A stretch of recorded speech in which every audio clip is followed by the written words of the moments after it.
जय हिंद दोस्तों, welcome to defence news NCC. जैसे कि आपको पता है हमने एक सेशन चलाया था हैंडबुक सेशन, तो उसी को लेके आज चैप्टर 4 के ऊपर हम डिस्कस करेंगे जिसका नाम है वेपन ट्रेनिंग। ठीक है, तो ये हमारी 4th वीडियो है हैंडबुक को लेकर, उसमें आपको सारी चीज़ें बताई जाएगी। ठीक है, complete lecture with question answer discussion. ठीक है, जैसे कि आपको पता ही है, पहले आपको अच्छे से पढ़ाया जाएगा, टॉपिक क्लियर कराए जाएंगे, क्या क्या है, कितनी राइफल है, रॉकेट लॉन्चर है, टैंक है, क्या रेंज है, किसकी कैपेसिटी क्या है। ठीक है, तुलनात्मक आंकड़े क्या है, ठीक है, राइफल के सब कुछ आपको बताया जाएगा।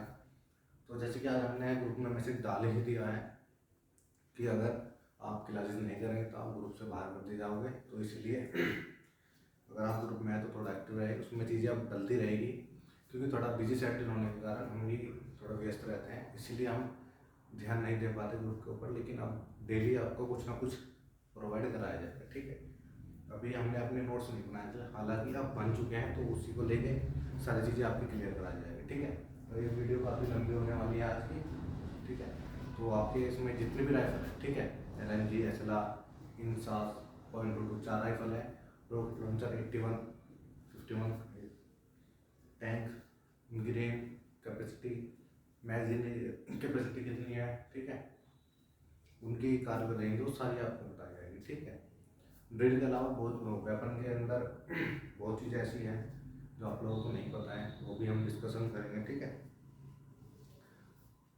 तो आज का जो टॉपिक है बहुत ही बढ़िया होने वाला है, बड़ा होने वाला है, इसीलिए आप लोग बने रहें हमारे साथ। और अब बस स्टार्ट होने वाला है आपका। और वीडियो की अगर कोई इंक्वायरी आपकी इससे लग भी तो कमेंट में करके बता सकते हैं, और अगले सेशन में आपका नाम और आपका जो क्वेश्चन है विद डाउट वो क्लियर करा दिया जाएगा। ठीक है, तो अपना आज हम शुरू करते हैं, और डेली अब वीडियो आती रहेगी, 8 बजे के आसपास हम वीडियो डाल देते हैं, वहाँ से आप देख सकते हैं। अब हम ग्रुप में वीडियो की लिंक नहीं डालें, क्योंकि ज़्यादा मैसेज सेंड करने की वजह से हमारा एक व्हाट्सअप जो है बैन हो चुका है। ठीक है, तो उसके जो ग्रुप थे वो सब डिलीट हो चुके हैं, तो उसी को लेके आज हम बात करेंगे। और आप इस टाइम स्टूडेंट हैं, तो सबसे जो इम्पोर्टेंट चीज़ है वो आपके लिए पढ़ना है, अपने कैरियर पर ध्यान देने के लिए। ठीक है, अगर आपके साथ कुछ पास्ट में ऐसा हुआ है तो उसको भूल कर आप अपना आगे फ्यूचर पर ध्यान दें। ठीक है, बहुत लोग आपको ऐसे मिलेंगे जो आपको क्रिटिसाइज करेंगे, तो उसी को फेस करते हुए अपना आगे बढ़ते रहें। लोगों का काम है चिढ़ने का और हमारा काम है चिढ़ाने का। ठीक है, तो अपना बने रहे आप लोग। चलिए अपना शुरू करते हैं। आज का जो टॉपिक है वेपन ट्रेनिंग है। ठीक है,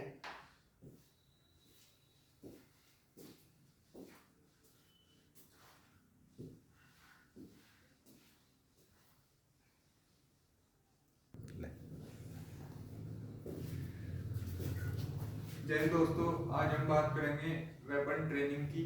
ये चैप्टर नंबर 4 है हैंडबुक का। तो आज हम कंप्लीट चैप्टर पढ़ेंगे इस वीडियो के अंदर। तो देखते हैं दोस्तों।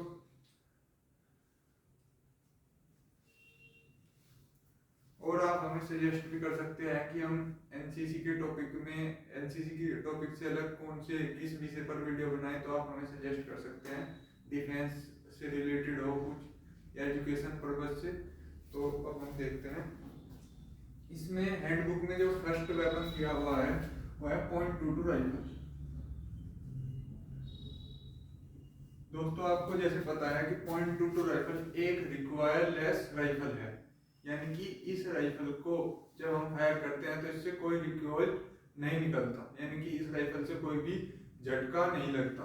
तो यह राइफल कैडेटों को फायर कराने के लिए इस्तेमाल की जाती है, और एनसीसी के अंदर आजकल सभी जगह इसी राइफल से फायर कराया जाता है। तो जैसे आप जानते हैं कि .22 राइफल यूगोस्लाविया की बनी हुई है।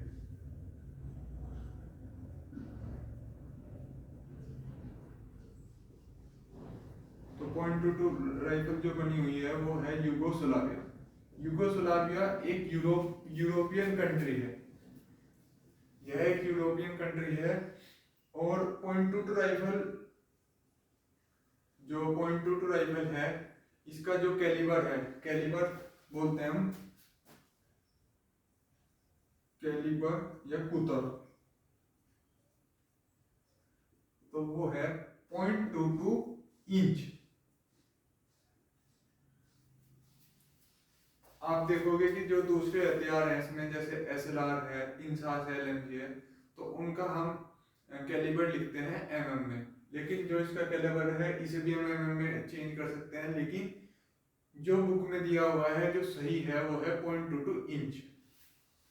अब देखते हैं दोस्तों इसमें कि इसका वेट कितना है, वजन। तो इसका वजन है 6.2 औंस।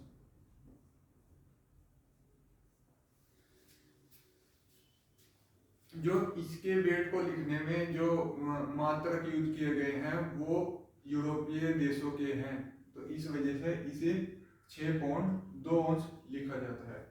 अब 0.22 में भी कई सारे वेरिएंट आते हैं, जैसे mark 1, mark 2, mark 3, deluxe rifle, sporting rifle. तो जो मैं 0.22 राइफल की बात कर रहा हूँ यह एक डिलक्स राइफल है जो कि लकड़ी की बनी होती है। तो 0.22 डिलक्स राइफल जो है इसमें 70% लकड़ी और 30% लोहा या मेटल, कुछ भी मेटल हो सकता है, लोहा या कुछ और मेटल हो सकता है, का यूज किया गया है। तो इस राइफल की मारक क्षमता है, जो कारगर रेंज है इसकी, तो वो है 25 मीटर, गज नहीं 25 मीटर कारगर रेंज।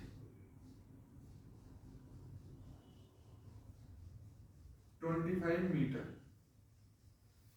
और अब हम देखेंगे कि इस राइफल की लंबाई कितनी है। तो लंबाई मैं आपको बताऊंगा 0.22 राइफल की लंबाई। इसकी लंबाई है 43 इंच और 110 सेंटीमीटर या 110 सेंटीमीटर।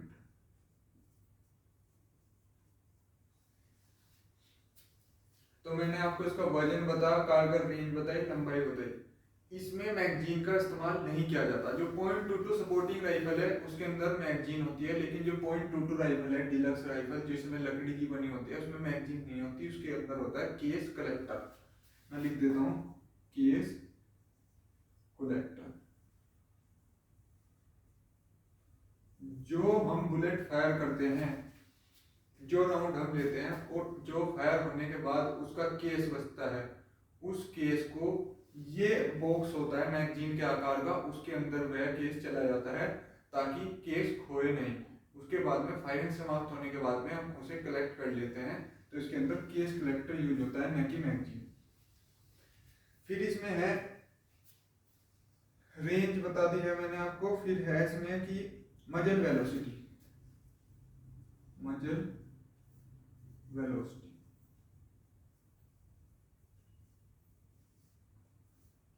मजल वेलोसिटी है 1030 फीट पर सेकंड।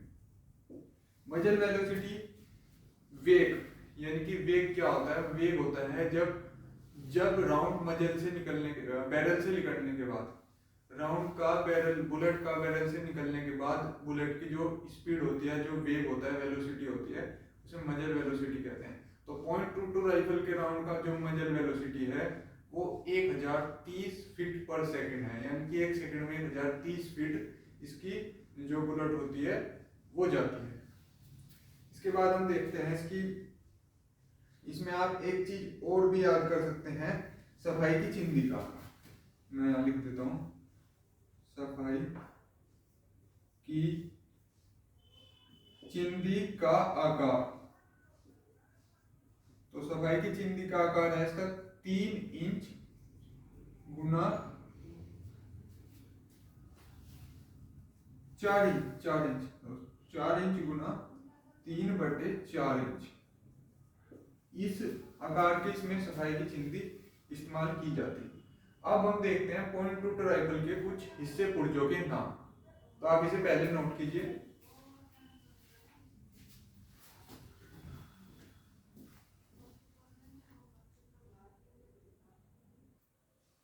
तो अब हम देखेंगे 0.22 राइफल के हिस्से पुर्जे।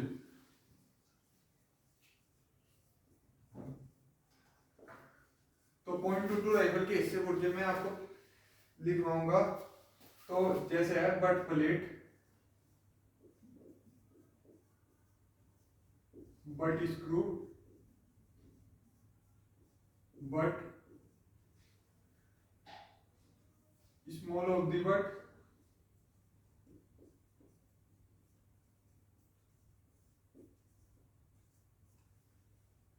Trigger, trigger guard, rear side,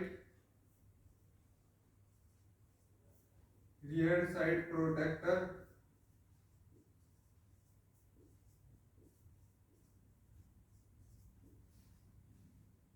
case collector,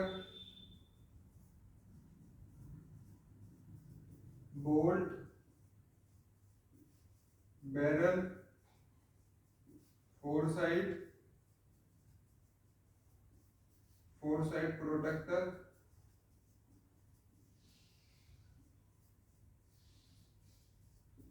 तो ऐसे काफी सारे हिस्से पुर्जे हो सकते हैं राइफल के। तो इस राइफल के हिस्से पुर्जे जैसे बैनेट भी है, स्लिंग कड़ी है, फोर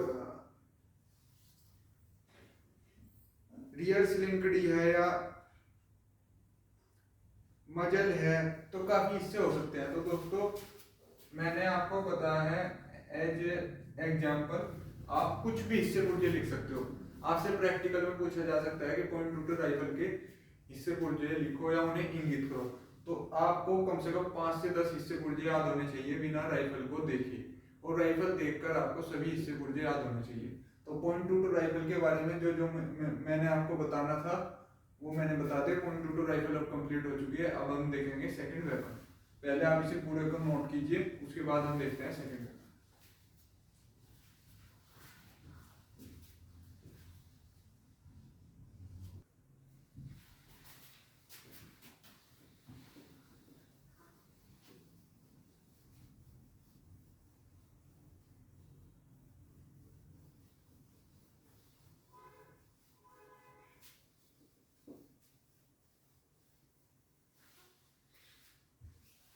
इसके बाद में आता है इसमें 7.62 बोल्ट एक्शन राइफल के बारे में आपको नहीं पढ़ना है, इससे रिलेटेड क्वेश्चन एनसीसी के पेपर में नहीं आता है। इसमें एक चीज बताई हुई है, अगर आपने गौर की हो, हाफ कॉक, हाफ कॉक। तो हाफ कॉक की परिभाषा आपको पता होनी चाहिए।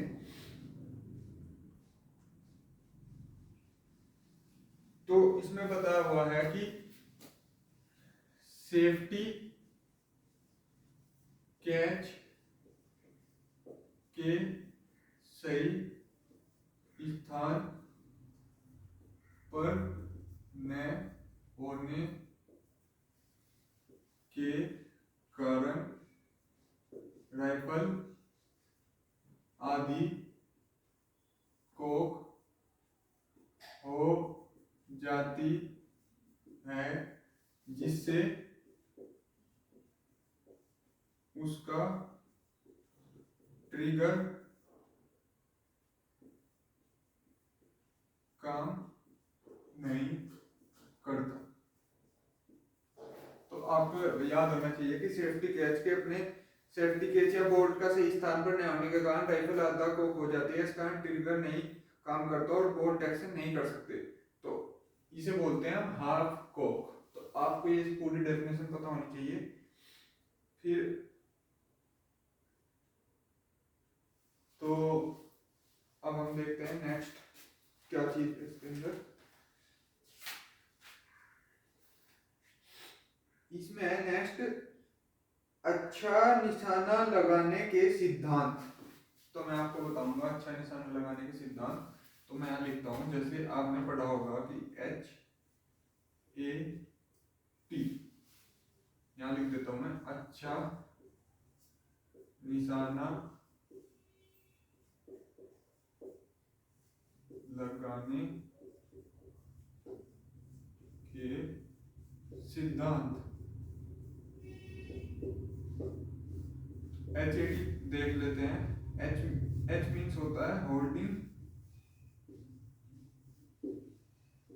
होता है एमिंग,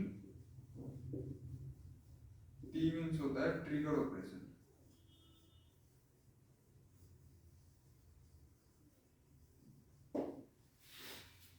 इसे अगर मैं हिंदी में लिखूं जो बुक के हिसाब से, तो इसमें है कि दुरुस्त शिस्त,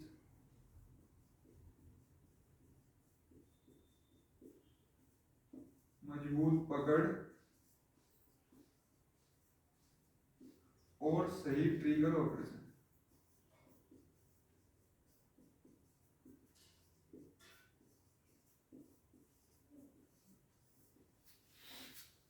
तो आप इसे नोट कर सकते हैं, अच्छा निशाना लगाने के सिद्धांत।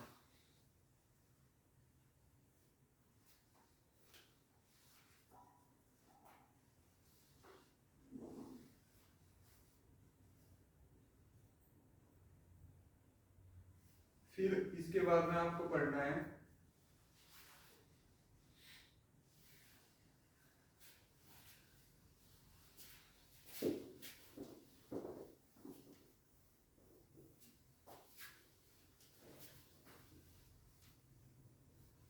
Limber up. लिम्बर अप किसे कहते हैं और लिम्बर अप की कार्रवाई क्या है, तो मैं अभी आपको बताऊंगा।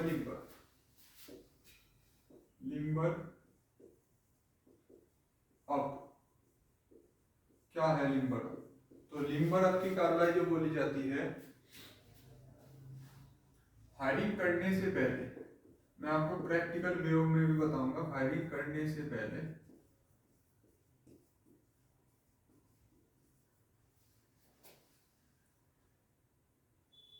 हाथों, दिमाग, आंखें व राइफल में सही तालमेल करने की प्रक्रिया को लिम्बर अप कहते हैं। तो दोस्तों, लिम्बर अप की जो कार्रवाई की जाती है वो कुछ ऐसे होती है कि फायरिंग करने से पहले आपको बोला जाएगा कि लिम्बर है। तो लिम्बर अप में क्या करते हैं, जो सैंड बैग होता है, या अनसपोर्टेड फायरिंग में तो सैंड बैग नहीं होता, अगर सैंड बैग है तो आप अपने सैंड बैग को सही करोगे। आप जो टारगेट है, टारगेट की स्क्रैच पिक्चर या खाका उसे अपने दिमाग में रखोगे और उसे ध्यान में रखते हुए आप तालमेल बिठाओगे और एक ड्राई शॉट फायर करोगे, यानी कि विदाउट राउंड फायर करते हो, उसे हम लिम्बर अप की कार्रवाई बोलते हैं। नेक्स्ट जो इसमें बताया गया है कि फायर पर असर डालने वाली बातें, फायर पर क्या क्या चीजें असर डालती हैं उसे हम देखते हैं। पहले आप लिम्बर अप की डेफिनेशन को नोट डाउन कर सकते हैं।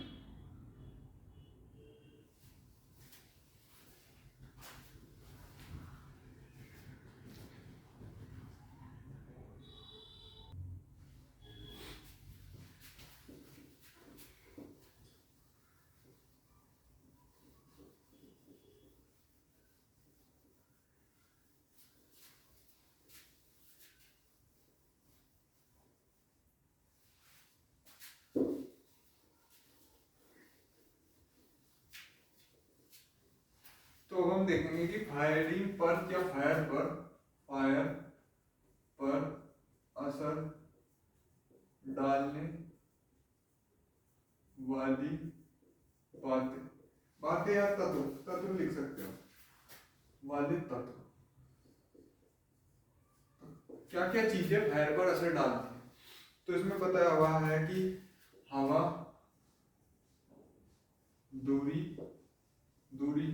दूरी भी फायर पर काफी असर डालती है। फायर पर दूरी का असर ऐसे होता है कि अगर आप मान लीजिए कि .22 राइफल की रेंज है 25 मीटर, आप अगर 30 मीटर पर फायर करोगे तो एक्यूरेट फायर नहीं हो पाएगा। आप जहां पर एम लेकर फायर करोगे उससे डिफ्लेक्ट हो जाएगा आपका राउंड या फायर, तो दूरी का काफी बड़ा इफेक्ट पड़ता है। अगर रेंज आपकी राइफल की रेंज में है तो आप एक अच्छा निशाना लगा सकते हैं, अदरवाइज आपका राउंड है जो इधर उधर चला जाता है, क्योंकि राइफल की रेंज उसकी कारगर रेंज से काफी अधिक होती है। तो हम थर्ड पॉइंट देखते हैं, इसमें क्या है। थर्ड पॉइंट है रोशनी। अगर रोशनी अच्छी है तो आप अच्छा फायर कर सकते हो। फोर्थ पॉइंट है मौसम।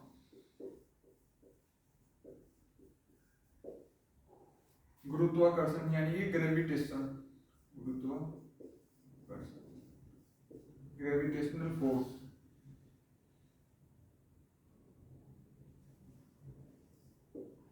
हथियार की जीरोइंग न होना, हथियार की जीरोइंग न होना।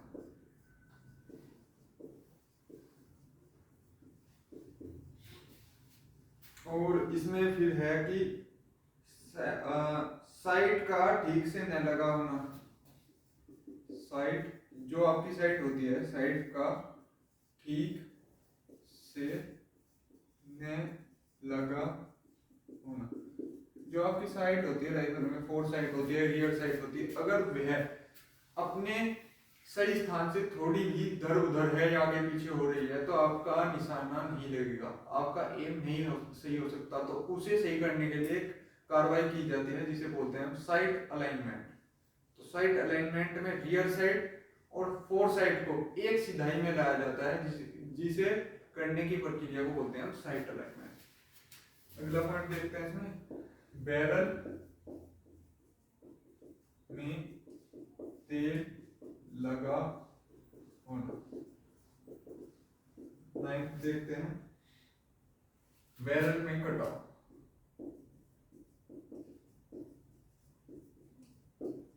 10 बैनेट लगाकर फायर करना। बैनेट लगाकर फायर करने से भी काफी फर्क पड़ता है। तो मैंने आपको 10 पॉइंट बता दिए हैं, आप इसे नोट कर सकते हैं अपनी बुक हैंडबुक में। हैंडबुक के पेज नंबर 69 पर ये चीजें हैं, तो आप वहां पर जाकर देख सकते हैं, निशान लगा सकते हैं। तो फायर पर असर करने वाली बातें भी आपको पता होनी चाहिए।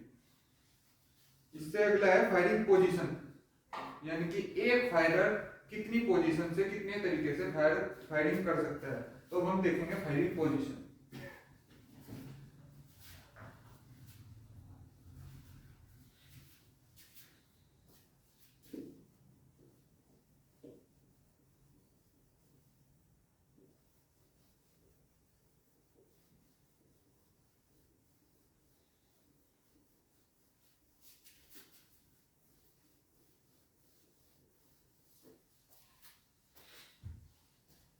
फायरिंग पोजीशन,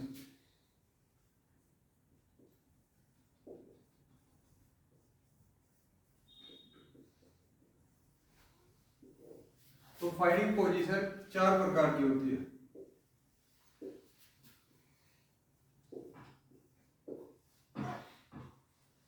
खड़े होकर, इसे बोलते हैं स्टैंडिंग पोजीशन। बैठकर, सिटिंग पोजीशन, और लेटकर,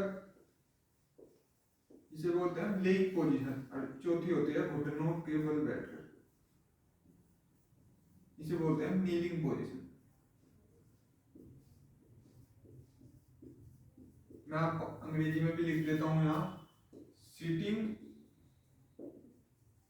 पोजीशन, नीलिंग,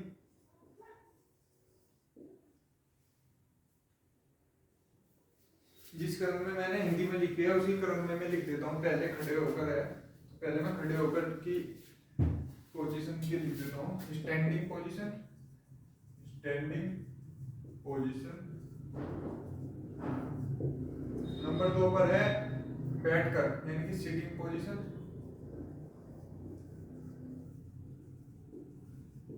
नंबर 3 पर है लेटकर, यानी कि लेइंग पोजीशन। नंबर 4 पर है घुटनों के बल बैठकर, यानी कि नीलिंग पोजीशन। तो आप इसे नोट कर सकते हैं, मैंने आपको हिंदी में बता दिया as well as in English.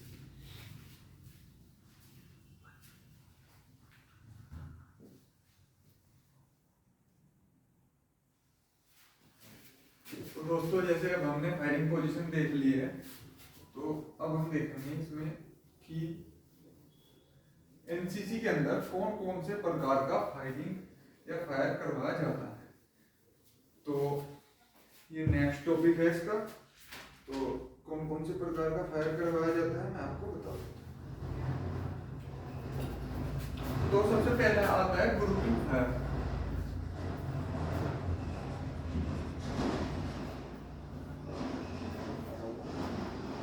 Number 2 पर आता है एप्लीकेशन फायर।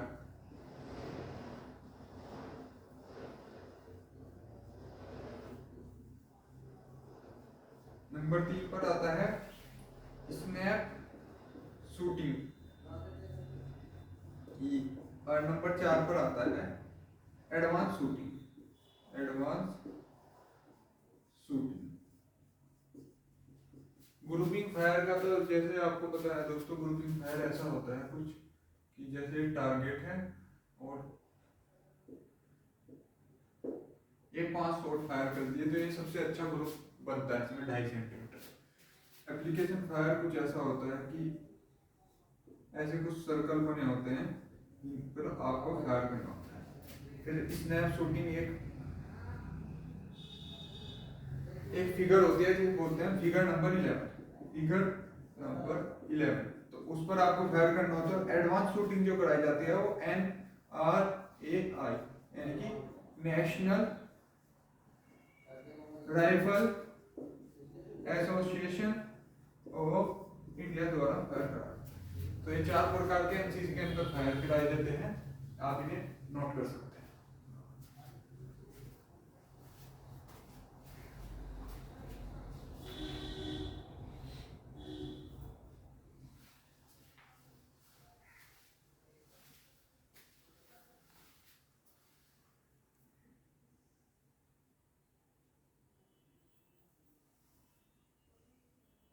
तो अब हम देखेंगे इसमें नेक्स्ट क्या चीज है। तो नेक्स्ट वेपन है 7.62 SLR। तो हम SLR के बारे में देखते हैं। तो 7.62 SLR के बारे में अब हम देखेंगे, आप इसे नोट कर सकते हैं। मैंने आपको फिगर के माध्यम से समझाने की कोशिश की है।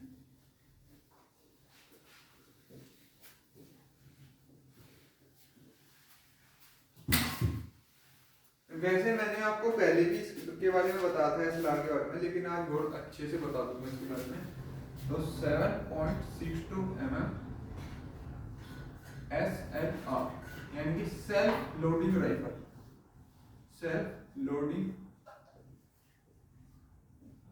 राइफल इसे 1A1 मॉडल भी बोलते हैं। 1A1 मॉडल क्योंकि इसके काफी वेरिएंट होते थे। जिस टाइम ये राइफल आई थी तो इसके काफी वेरिएंट होते थे। इसका एक वेरिएंट होता था L1A1, तो फुल्ली ऑटोमेटिक वेरिएंट था।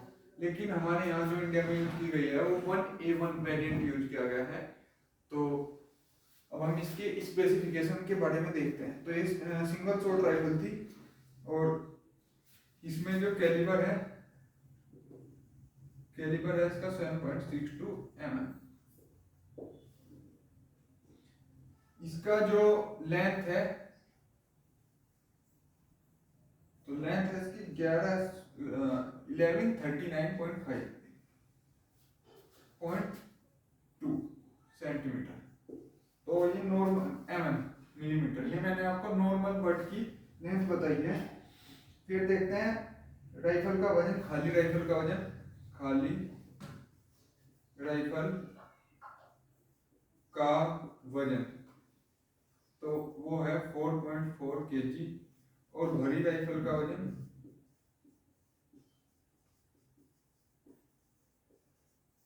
5.1 kg।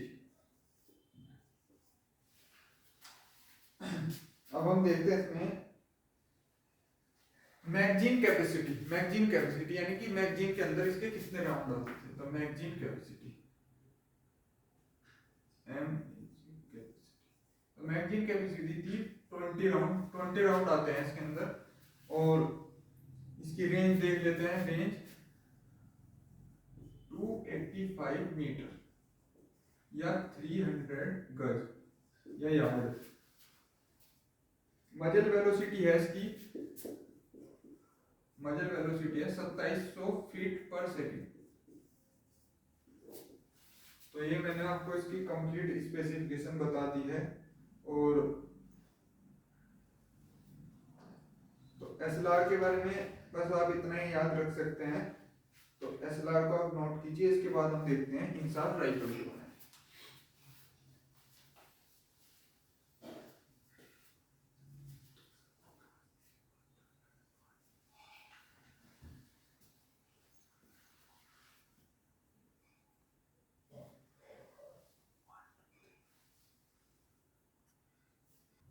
तो अब आपने 7.62 mm एसएलआर अगर लिख ली हो तो हम देखते हैं 5.56 mm इंसास राइफल।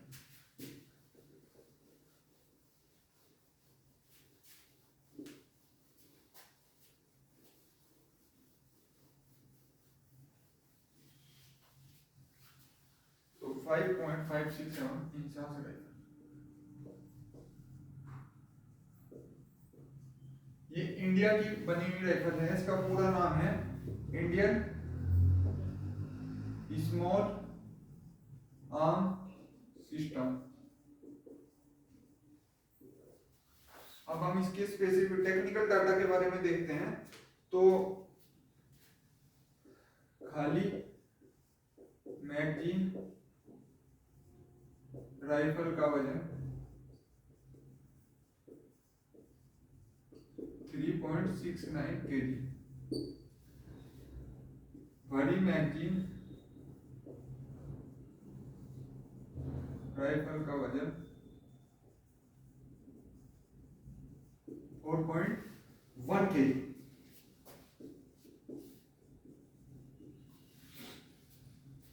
फिर मैं आपको बताऊंगा इसकी लंबाई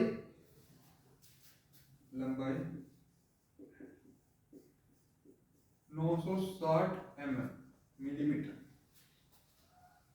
और इसका ग्रुप्स 6 ग्रुप्स होते हैं इसके अंदर। और मजल वेलोसिटी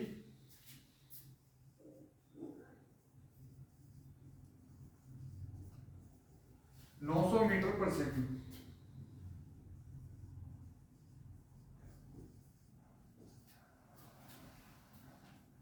और इसमें हम देखेंगे इसके बैनेट का प्रकार।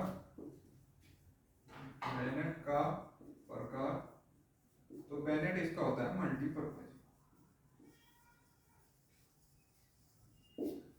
तो आप इसे नोट कर सकते हैं। फिर मैं आपको इंसास राइफल में इस्तेमाल और इंसास राइफल के द्वारा कितने प्रकार का एम्युनिशन फायर किया जाता है मैं वो आपको बता देता हूं। तो बॉल राउंड, ब्लैंक राउंड,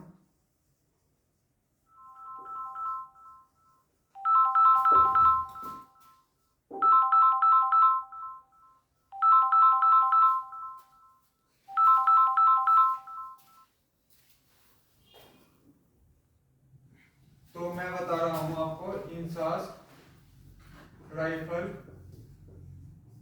द्वारा फायर किए जाने वाले राउंड।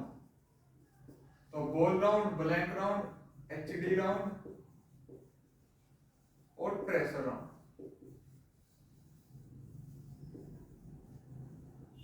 ये सी सर्टिफिकेट में क्वेश्चन पूछा गया है और आप इसे याद रखिए। इंसास राइफल के द्वारा कितने प्रकार के राउंड या एम्युनिशन फायर किया जाता है। तो इंसास राइफल से 4 प्रकार के राउंड या एम्युनिशन फायर किया जाता है, ball round, blank round, HD round और ट्रेसर राउंड। तो आप इसे नोट कर सकते हैं। इसके बाद में हम देखेंगे नेक्स्ट वेपन के बारे में देखते हैं। तो नेक्स्ट वेपन है इसके अंदर 7.62 एलएमजी देखते हैं।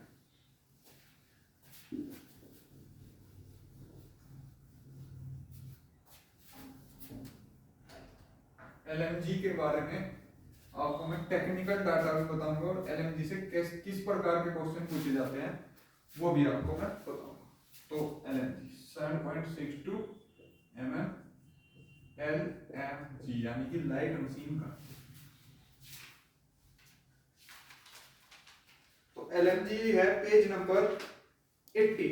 आप पेज नंबर 80 पर जाकर इसमें निशान मार्क कर सकते हो या फिर कॉपी में अपनी नोट कर सकते हो। कैलिपर है इसका 7.62 mm, वेट है इसका 9.2, वेट या वजन 9.2 kg। फिर देखते हैं हम इसकी मजल वेलोसिटी। मजल वेलोसिटी, जितनी मजल वेलोसिटी एसएलआर राइफल की है उतनी मजल वेलोसिटी एलएमजी राइफल की है, 2700 फीट पर सेकंड। और मैगजीन कैपेसिटी, मैगजीन कैपेसिटी है इसकी 30 राउंड, यानी कि इसकी मैगजीन में 30 राउंड आते हैं।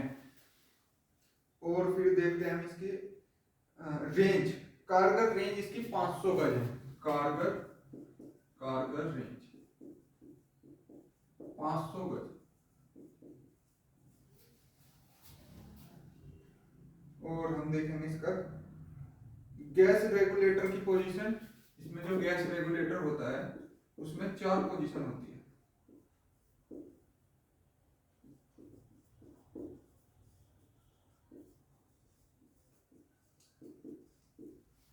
चेंज ऑफ बैरल,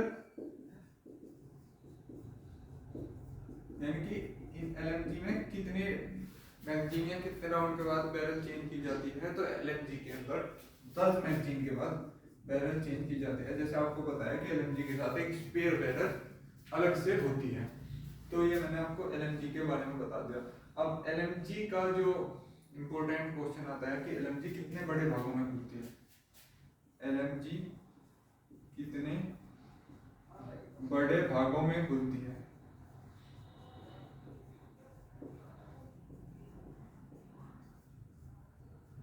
तो एलएमजी 5 बड़े भागों में खुलती है। बट ग्रुप,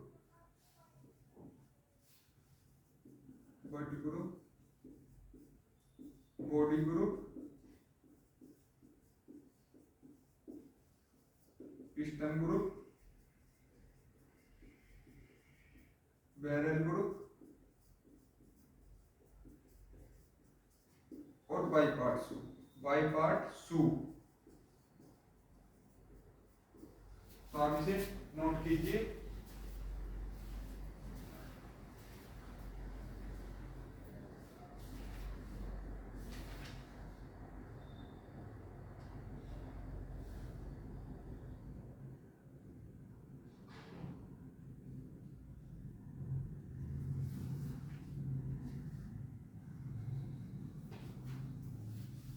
अब मैं आपको इसमें नेक्स्ट जो चैप्टर है वो नेक्स्ट टॉपिक है उसके बारे में आपको बता देता हूँ, उससे क्वेश्चन कैसे आते हैं। एक इसमें दे रखा है Sten machine gun, Sten machine carbine या स्टेन मशीन गन। तो स्टेन मशीन गन से जो क्वेश्चन आता है, स्टेन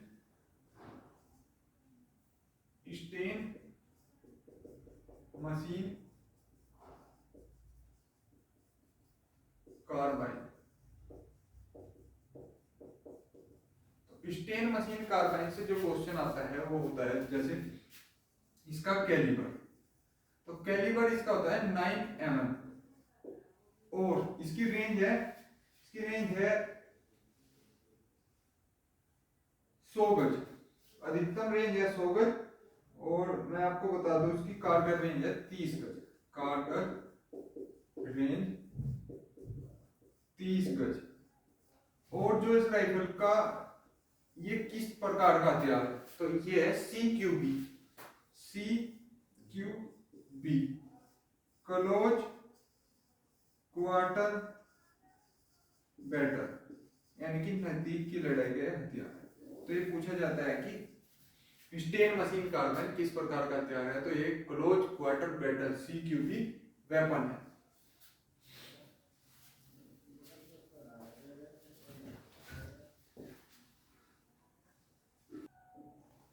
तो अब हम देखेंगे इसमें ट्विंच मोटर। ट्विंच मोटर से आपको क्या क्या चीजें याद करनी है मैं आपको बताऊंगा। तो 2 इंच मोटर से मैं आपको ओरली बता देता हूँ क्या क्या चीजें आपको पता होना चाहिए कि 2 इंच मोटर से किस प्रकार की बमों को फायर किया जाता है, जैसे सिग्नल बम, पैराशूट बम, और इसे फायरिंग पोजीशन कितने होते हैं, जैसे लेट कर और घुटनों के बल बैठ कर। एच ग्रेनेड में आपको पता होना चाहिए कि हैंड ग्रेनेड का फटने का टाइम कितना होता है, जैसे 4 सेकंड, और राइफल ग्रेनेड का फटने का टाइम होता है 7 सेकंड। अब हम देखते हैं आगे। आगे आता है रेंज ड्रिल। तो रेंज ड्रिल से आपको क्या क्या पता होना चाहिए, क्या क्या क्वेश्चन आपके दिमाग में होने चाहिए रेंज ड्रिल, तो मैं आपको बता देता हूँ। फर्स्ट क्वेश्चन, रेंज पर सावधानी। रेंज पर सावधानी, क्या क्या सावधानी है रेंज पर?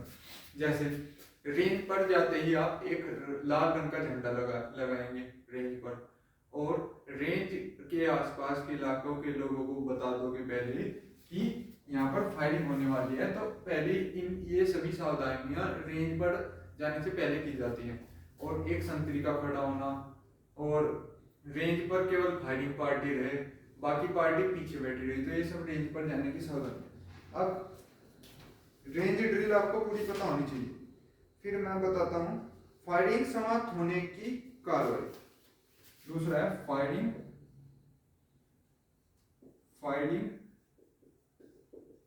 समाप्त होने पर कार्यवाही।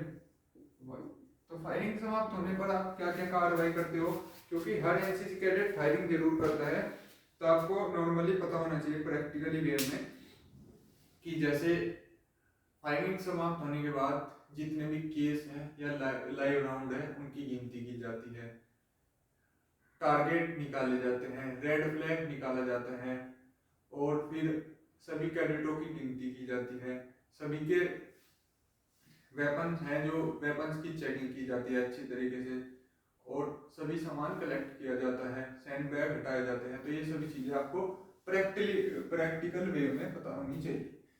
अब वेपन ट्रेनिंग से प्रैक्टिकल, आपको पता है प्रैक्टिकल का भी इसमें पोर्शन होता है। तो आपको राइफल के हिस्से पुर्जे, जैसे मैंने आपको बताया .22 राइफल और इंसास राइफल के हिस्से पुर्जे आपको राइफल को देखने के बाद पता होने चाहिए। आप उन्हें पॉइंट आउट कर सके कि इस हिस्से का नाम ये है और इस हिस्से का ये दूसरा नाम। तो आपको सभी चीजें पता होनी चाहिए। मैंने आपको बताया कि स्टेन मशीन कार्बाइन कैसा हथियार है, क्लोज क्वार्टर बैटल यानी कि नजदीकी लड़ाई का हथियार, तो ये सब चीजें आपको पता होनी चाहिए। तो हमारा यह चैप्टर यहाँ पर ही कंप्लीट होता है, और इस आप इससे नोट्स भी बना सकते हैं अपने, और आप अपनी बुक में, हैंड बुक में भी पॉइंट लगा सकते हैं, मार्क कर सकते हैं। तो जय हिंद दोस्तों।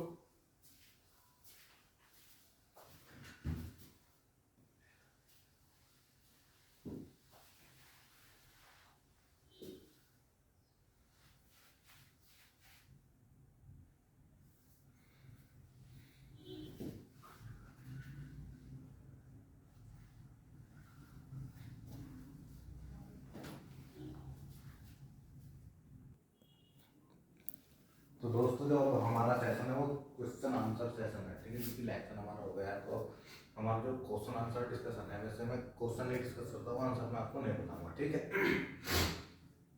पहले जो हमारा ये राइफल है, सबसे इम्पोर्टेंट अपने पास ये राइफल है .22 इंसास LMG एसला, ठीक है। देखिए इनमें क्या पूछेगा आपसे, पहले तो इन सब का आपको डाटा पढ़ लेना कंप्लीट, ठीक है, सब कुछ, यानी कि जैसे कि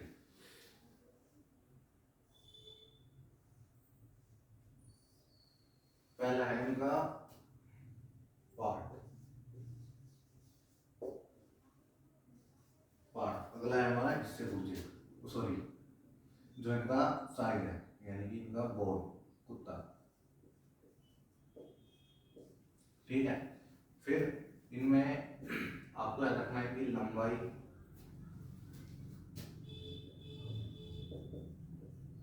वजन, कार्टेज साइज,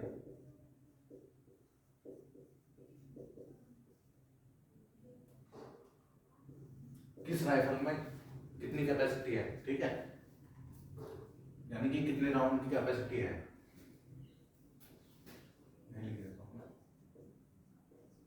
भरे जा सकते हैं, भर सकते हैं, क्षमता, वो सब आपको याद रखना है, ठीक है। इनसे अलावा आपका ये भी पूछा जा सकता है कि जो .22 इंच जो हमारा राइफल है वो किस देश की बनी हुई है, संगीन के साथ उसकी लंबाई, बिना संगीन की लंबाई, पार्ट, इन सब के पार्ट कम से कम आपको 10 पार्ट याद रखने हैं, ठीक है, 10 पार्ट आपको याद रखने हैं कम से कम। और ये सब आपको मैं आपको बताऊंगा, ठीक है। मोर्टार उसके बारे में भी आपको पढ़ना है, ठीक है, साइड पढ़ लेना है इनका। लिम्बर अप किसे कहते हैं, फायर करने की कितनी होती है, वो सब आप पढ़ेंगे।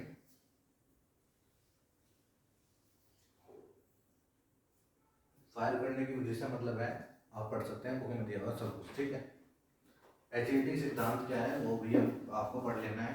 राइफल की सफाई का सामान, इसमें चिंदी है, चिंदी का साइज आप पढ़ लेंगे, ठीक है, क्या क्या है वो सब। फायरिंग पोजीशन यानी कि अगर आप एनसीसी कैडेट हैं तो आपको कितने तरीके से फायरिंग कराई जाएगी वो सब आपको पढ़ना है, ठीक है। अगला है हमारा MPI किसे कहते हैं, MPI होता क्या है वो सब आपको पढ़ना है, ठीक है। फुल फॉर्म इसकी पूछ लेगा। टारगेट पेपर का साइज वो सब आपको याद रखना है, ठीक है।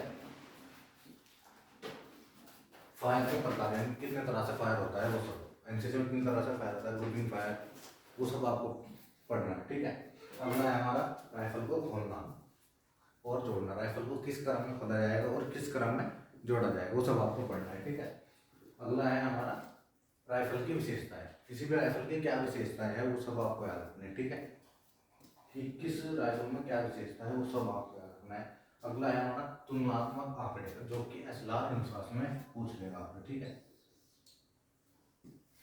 ये सब आपको पढ़ लेना है अच्छे से, ठीक है। CQB, LMG, SMG, इन सब के आपको फुल फॉर्म पूछ मतलब याद रखनी है। MPI इस तरह से, NRI,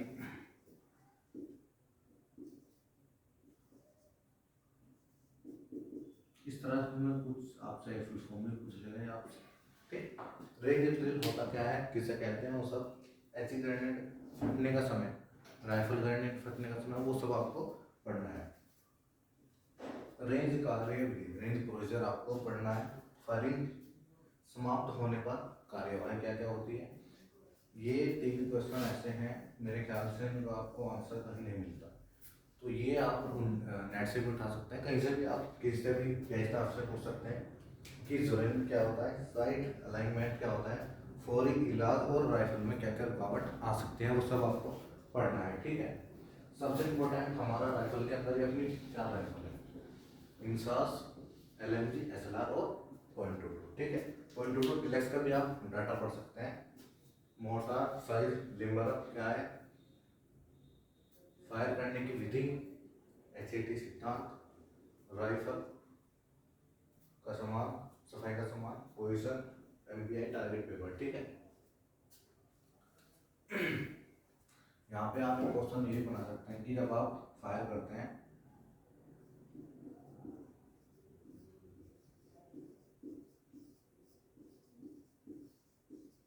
समय आने वाली कठिनाई,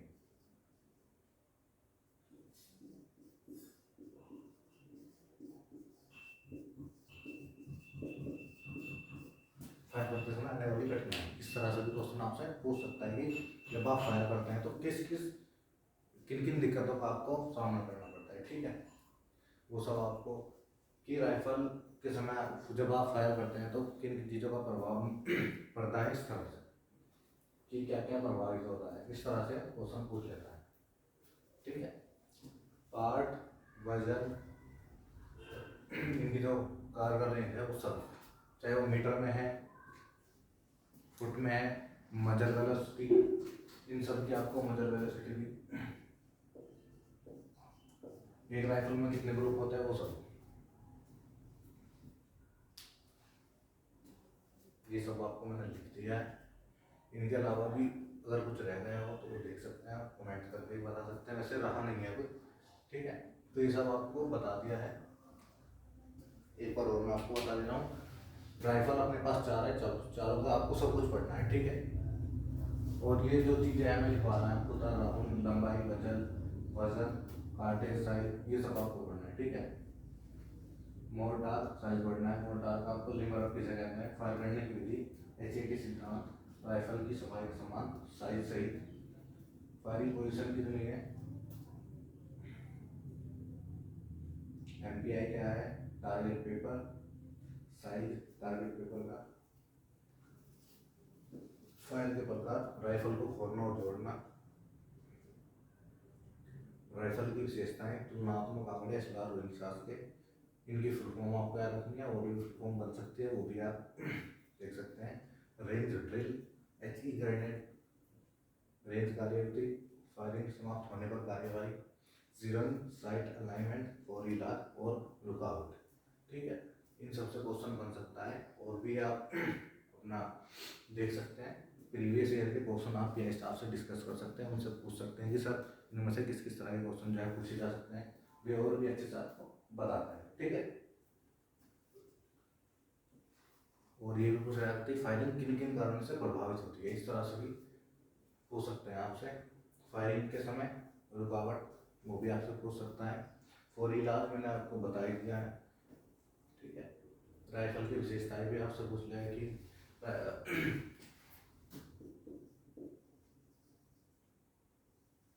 राइफल जो हमारी इंसास है, इंसास राइफल की विशेषता लिखिए, इस तरह से आप बता सकते हैं। राइफल को खोलना जोड़ना, आपको प्रैक्टिकल भी आना चाहिए, क्योंकि हमारा प्रैक्टिकल का भी जो है सब्जेक्ट है, प्रैक्टिकल आपको आना चाहिए सब कुछ, ठीक है। इंसास, SLR, इन सब का आपको प्रैक्टिकल आना चाहिए। LMB, .22 आपके प्रैक्टिकल में जाएंगे आप, इनसे टोटल पूछ ले जाएगा, ठीक है। पार्ट्स के नाम पूछ ले जाएगी, लंबाई आपकी पूछ ले जाएगी, इन सब, ठीक है। ये सब आप देख सकते हैं, और आपको इनसे जो क्वेश्चन बनेंगे वो हम इन सब के बाद डिस्कस करेंगे, जैसे ही हमारा ये सेशन पूरा हो जाएगा, पूरा हैंडबुक का, तो उसके बाद हम बात करेंगे क्वेश्चन पेपर, ठीक है। ये आप लिख सकते हैं, देखते हैं आप।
दोस्तों, अगर इनके बाद भी अगर वेपन ट्रेनिंग में से क्वेश्चन बनते हैं, तो हम आपसे जैसे ये हमारा सेशन पूरा जाएगा हैंडबुक का, उसके बाद हम डिस्कस करेंगे कि किस किस तरह के क्वेश्चन और भी बन सकते हैं, ठीक है।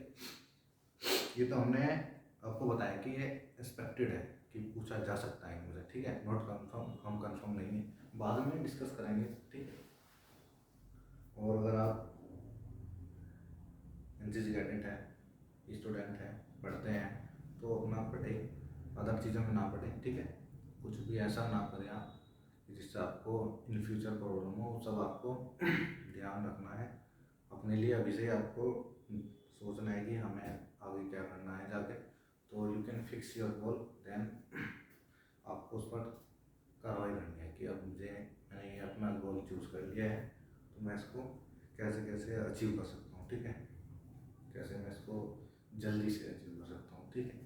तो अपना तैयारी करें आप अच्छे से। कोई भी अगर आप कम्पिटिटिव एग्ज़ाम की तैयारी कर रहे हैं तो वो भी आप कर सकते हैं, ठीक है। और अपना पढ़ाई के अलावा और भी चीज़ें आप कर सकते हैं, जैसे कि आप साइड में कोचिंग भी कर सकते हैं, ठीक है। और जो आप NCC कर रहे हैं तो बहुत अच्छी बात है, ये पढ़ाई के साथ साथ एक अच्छी एक्टिविटीज़ मैं मानता हूँ, ठीक है। इसमें आपको आर्मी के जैसे ही बिल्कुल ट्रीट किया जाता है, जो रूल आर्मी में है वो सब आपको फॉलो करने पड़ते हैं सब कुछ, ठीक है। एक हाफ सोल्जर मेरे ख्याल से आप हो जाते हैं एनसीसी में आकर, क्योंकि आपको पूरी तरह से वही डिसिप्लिन रखना होता है, ठीक है। वही जैसे कि आर्मी अटैचमेंट कैंप है वो सब आप एक बार देख सकते हैं। जितने भी कैंप होते हैं एनसीसी में आपको सब करने चाहिए, ठीक है। अपनी पढ़ाई को ध्यान में रखकर वो सब आपको करने चाहिए, ठीक है। ऐसे कैंप करें जिससे आपको पढ़ाई में भी दिक्कत हो, ठीक है। जैसे आरडीसी हुआ, टीएससी हुआ, ट्रेकिंग कैंप हुआ, वो सब आपका, ठीक। और आप अगर एनसीसी में तो आपको कम से कम एक नेशनल कैंप जरूर करना चाहिए, ठीक है। तो हम अभी डिस्कस करते रहेंगे और अपनी सेल्फ रिस्पेक्ट को बरकरार रखें, ठीक है। तो कॉन्फिडेंस आपके अंदर होना बहुत ज़रूरी है, ठीक है। जैसे कि अभी हम कैमरा फेस करते हैं तो हमारा कॉन्फिडेंस फिर भी काफ़ी अच्छा हो गया है कैमरा फेस कर करके, कि हम कहीं भी बोल सकते हैं, जाके पब्लिक स्पीकिंग भी कर सकते हैं। लेकिन थोड़ा सा इसमें प्रॉब्लम भी रहता है, अगर आप अदर लैंग्वेज भी सीख सकते हैं, उससे भी कॉन्फिडेंस आता है। कुछ आप और भी नया भी सीख सकते हैं, ठीक है। जैसे कि आप अगर इंग्लिश सीखेंगे तो उससे भी आपको कॉन्फिडेंस मिलेगा, वो सब, ठीक है। ये तो बातें चलती रहेंगी इसी हिसाब से, लेकिन अभी ये आपके लिए इम्पोर्टेंट है, ठीक। और आपके अकेडमिक्स पर भी आपको ध्यान देना है, ठीक है। एनसीसी के साथ साथ आपको अपनी अकेडमिक्स पर भी ध्यान देना है, ठीक है। ये आपको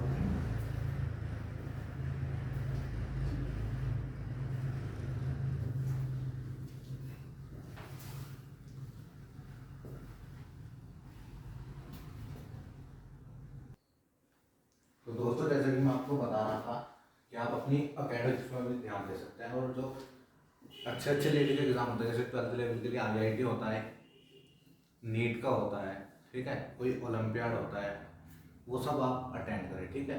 अपना 100% दें, तैयारी जरूर करें, ठीक है। बिना तैयारी के कोई भी पेपर ना दे, चाहे वो कोई भी हो, चाहे वो आपका एनसीसी हो या कोई कॉम्पिटेटिव एग्जाम हो या आपका अकेडमिक्स हो, ठीक है। आपको तैयारी करनी है, then you can attempt your exam, ठीक है। आप अटेम्प्ट कर सकते हैं अपना एग्जाम, और साथ ही साथ आप ये भी सोच सकते हैं अब मुझे फ्यूचर में क्या करना है, ठीक है। सपोज करिए आप जैसे कि 12th कर रहे हैं, तो 12th के बाद आप क्या कर सकते हैं, ठीक है, वो सब आपको याद रखना है। और ये मैंने आपको बताया थे, आप यहाँ से नोट कर सकते हैं, ठीक है। और ऐसे ही चलता रहेगा अपना एनसीसी का सेशन। और अभी हम आपको अपडेट करने के लिए भी वीडियोस बनाएंगे, ठीक है। जैसे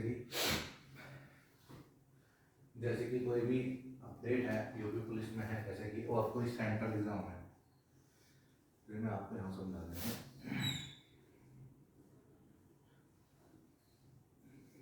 ये सेंट्रल का हो गया और ये स्टेट। तो कोई भी, जैसे कि अभी सेंट्रल में SSC DD हुआ था आपका,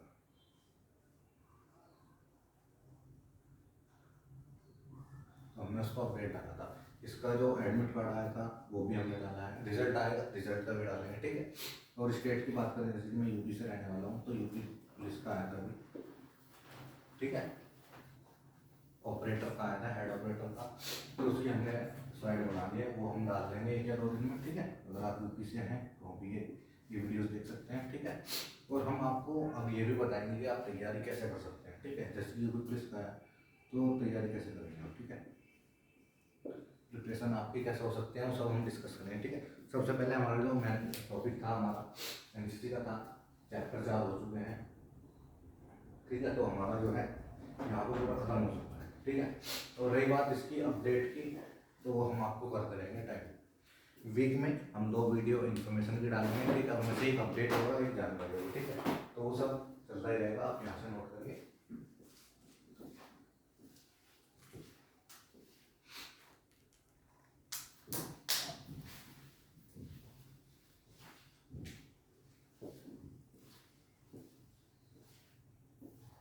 और जैसे अभी मैं स्टार्टिंग में आपसे बात करा कि लोग काम तो है जलने का, ठीक है।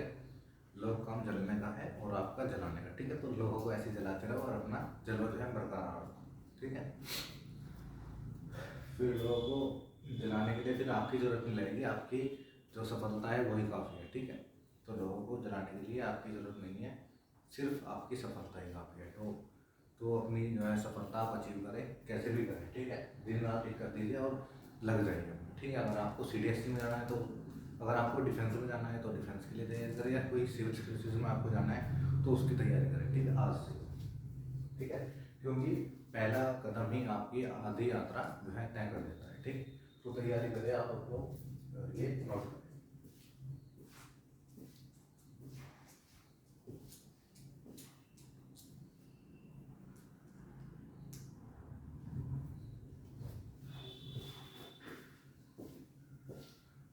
तो चलिए दोस्तों, आज जो हमारा वेपन ट्रेनिंग का जो टॉपिक था और हमने साथ साथ जो डिस्कशन किया था वो आज हम यहीं पर ख़त्म करते हैं और मिलते हैं अपना नेक्स्ट वीडियो में। तब तक के लिए जय हिंद। और ये वीडियो आप डेली वीडियो आपको 8 बजे ठीक है रात को मिल जाएगा लिंक ग्रुप के माध्यम से, ठीक है। और जिसको नोट्स नहीं मिले वो नोट्स ले लें व्हाट्सएप में मैसेज करके, ठीक है।